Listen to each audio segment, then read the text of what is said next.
So, as you may or may not be aware, Conspiracy Catz has started a brand new channel, and he's called it, wait for it, Culture Catz.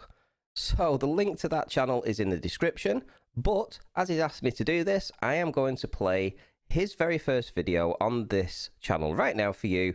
Have a listen to, and if you like it, if you find it funny and you think that you would like to see more of that, please head on over and give him a subscription. Thank you very much, and I'll see you very soon later this week with the very first Auditing the Absurd video. See you soon. Now, in case you haven't noticed, there is a new book doing the rounds called the Bible. We don't know who wrote it. The author seems to really value his privacy, and getting any sort of evidence of his existence seems to be quite difficult at the minute, but the book is a great little story. It's about a bloke with a beard who travels with a gang all over Jerusalem solving all sorts of crimes. It's a bit like Scooby-Doo, but lacking any of the realism that grounds and gives gravitas to a story of a talking dog detective and his pothead best friend. But remarkably, it does seem that there are some people who treat the Bible like it's some sort of textbook, and they use it to promote all sorts of crazy ideas. Ideas like God laughs at plane crashes, or that gays should be executed. But when they are, it must be done humanely because, you know, not all religious fundamentalists are arseholes.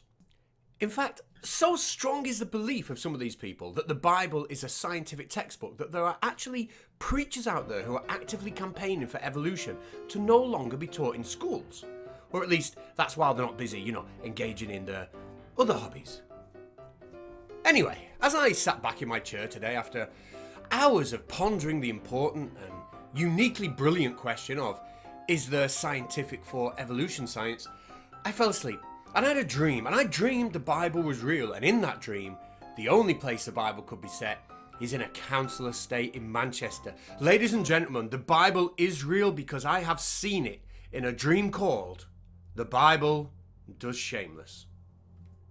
Episode 1.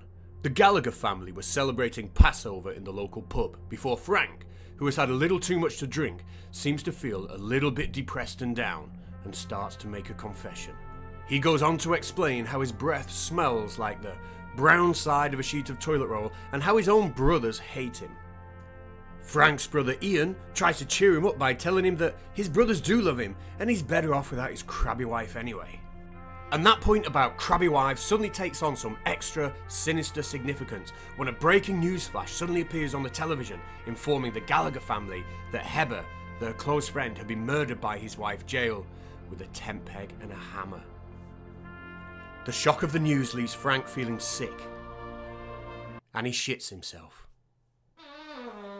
As Frank disappears to the toilets to clean himself up, our attention is turned to another family celebrating Passover in Manchester's famous Jerusalem Tavern. Mary and Joseph were also in the Jerusalem Tavern with their son Jesus, as they are every year to celebrate the Passover, but this year something special happened.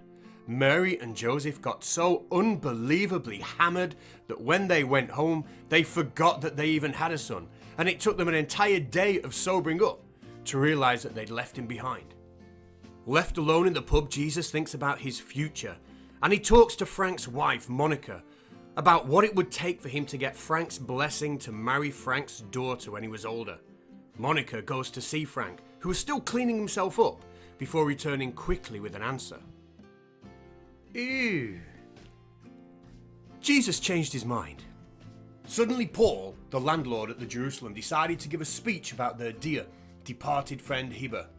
All gathered round to listen, including a young man named Eutychus. However, Paul was a truly boring bastard, and as he droned on, Eutychus fell asleep, fell out the window, and died.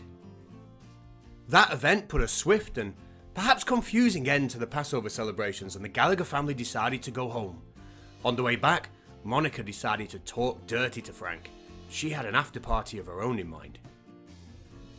But Frank did not feel like girding up his loins. He was still upset with the strange new sexual behaviour his wife had been displaying, reminding her of the time she humped a gold necklace. It was going to be some time before he could look at her in the same way again. Monica understood and placed the polished silver model of a rocket back in her pocket before reminding Frank that all will be well in time and people do stranger things. To highlight the point, she reminded him of the last conversation they heard before leaving the Jerusalem. A conversation in which they found out that the family next door are, how shall we put it, closer than most families. Yes, said Frank. I do believe things will be a little bit awkward in their household tomorrow. Ladies and gentlemen, thank you for watching episode 1 of The Bible Does Shameless. Now, although I'm aware that the chances of you actually liking what you've just seen are about the same as the chances of me getting an interview with the author of the Bible, I will still say there is a subscribe button somewhere on that page. And if you want to see more of whatever this was, then subscribe. If not, bye!